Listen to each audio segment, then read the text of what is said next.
What we're making today was originally named for being made with a full pound of butter.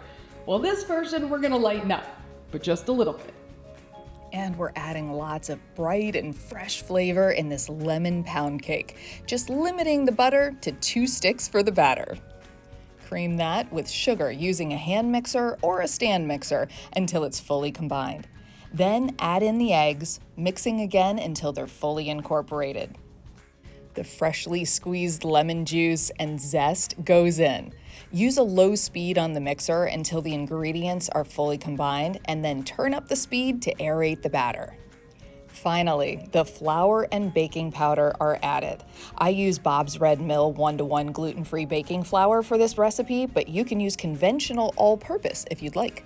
Once that is combined, grease and line a 5x9 loaf pan and pour that gorgeous batter in. Smooth out the top and pop it in the oven. Now grab the ingredients for the lemony glaze. Only a half stick of additional butter. Start with the powdered sugar in a small mixing bowl and add the melted butter and fresh lemon juice. Stir well, working out the lumps as best you can.